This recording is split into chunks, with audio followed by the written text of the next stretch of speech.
Assalamualaikum, halo Pianers, kembali lagi di channel saya, channel Kambrikan seputar informasi cryptocurrency ataupun Pi Network. Oke, kita akan langsung to the point aja di sini. Di sini ada sebuah informasi di Twitter ya, yang mana di sini keterangannya menurut statistik ada 102.000 pedagang offline di Tiongkok, semuanya mendukung barter 15.159 US dollar. Jadi mungkin kebalik ya. Harusnya 314.000. Oke lah, nggak jadi masalah ya. 315.159 US dollar. 900 klub di seluruh negeri semuanya mendukung 314.159 US dollar dalam barter. GCP tampaknya telah mencapai konsensus ya. Nah, jadi ya agak sedikit berbeda lah. Ada yang harganya 315.159 US dollar ya. Ada yang menggunakan 314.159 US dollar. Intinya harganya hanya berbeda sedikit aja lah ya. Tentunya arahnya tujuannya ke harga GCP juga 314.159 US dollar. Dan sudah ada 102.000.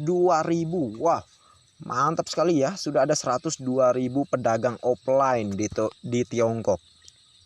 Belum lagi di Korea ya, yang mana juga banyak pedagang offline yang menerima pembayaran dengan Picoin. Wah, sangat luar biasa sekali ya. Jadi kalau kalian ke depan mau jalan-jalan ke China, ke Tiongkok, ke Korea, bayarnya dengan Picoin. Mau jalan-jalan ke Amerika Serikat, bisa saja bayarnya dengan Picoin gitu ya. Tetapi kita lihatlah ke depannya ya.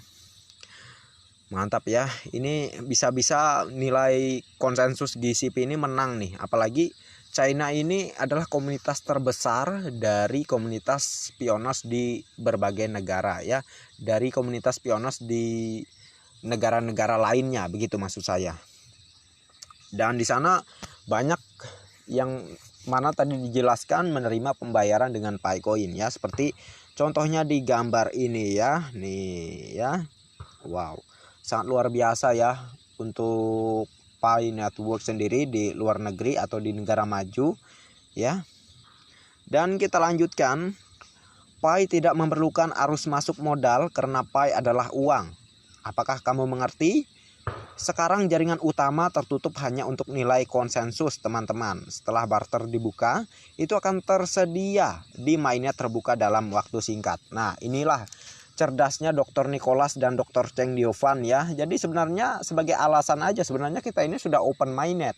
Tetapi kenapa dikatakan enclosed mainnet? Itu untuk pembentukan nilai Picoin itu sendiri ya, supaya nilai Picoin itu tinggi. Nah, itu maksudnya. Masa nggak paham juga sih ya?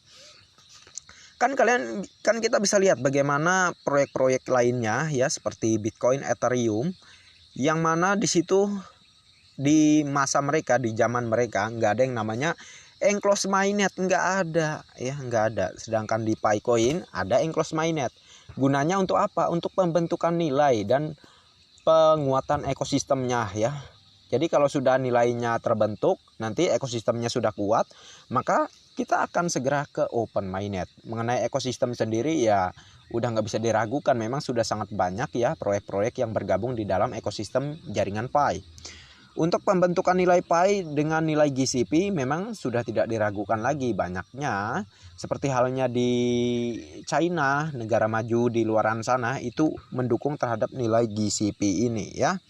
Jadi bukan tidak mungkin nilai GCP ini akan menjadi nilai awal Picoin ke depannya. Apalagi kalau di Indonesia juga mengikuti transaksi yang dilakukan oleh Pioneers di China. Makanya saya selalu menghimbau, kalau pengen harganya sesuai dengan GCP, mari kita lakukan transaksi antar sesama Pioneers saja pun tidak jadi masalah. Yang penting mematok pada nilai GCP 314.159 US dollar. Kenapa? Karena Pi ini tujuannya menjadi uang, alat bayar ya. Kalau untuk di Indonesia memang dijegal ya, harus ditukar ke rupiah dulu baru bisa diterima beroperasi di Indonesia ya. Tentu Picoin ada tempat untuk penukarannya ke uang fiat.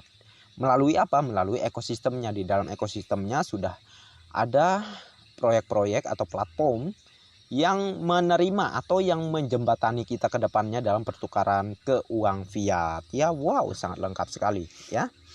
Inilah hebatnya Pi Network atau Picoin ya. Ini inovasi baru, revolusi baru ya.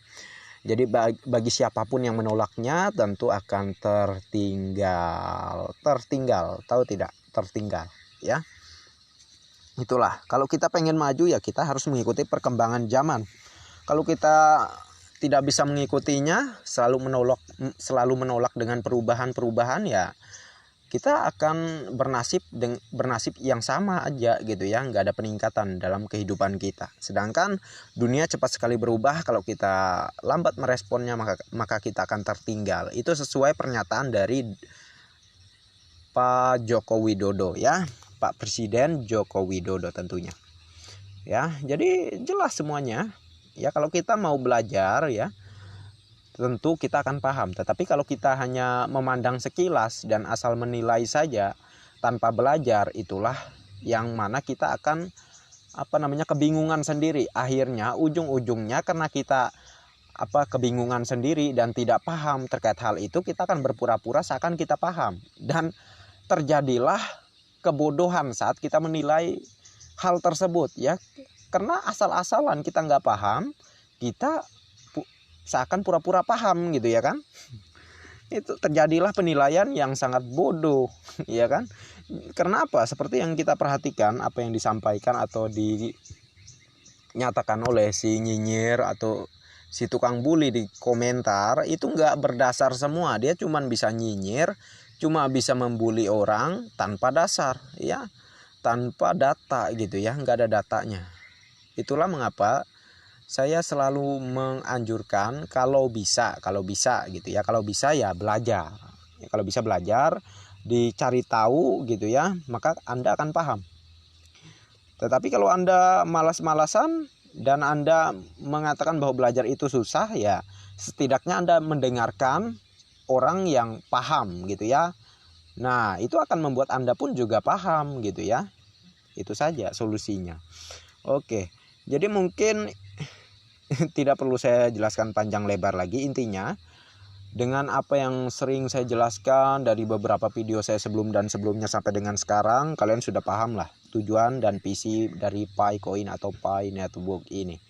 Ya, dia akan menjadi uang, alat bayar yang bisa kedepannya untuk transaksi antar negara pun juga bisa bayar dengan Picoin. Itulah tujuan dari Picoin sebenarnya. Oke, jadi ini saja yang bisa saya informasikan, dan terima kasih banyak untuk Anda yang sudah mampir di channel saya, dan bagi yang belum like dan subscribe silahkan diklik, dan jangan lupa juga aktifkan notifikasi loncengnya agar setiap saya mengupload video terbaru ke depannya, tentunya Anda lah yang akan lebih awal menerima notifikasinya. Oke, next time. Assalamualaikum warahmatullahi wabarakatuh. Bye bye.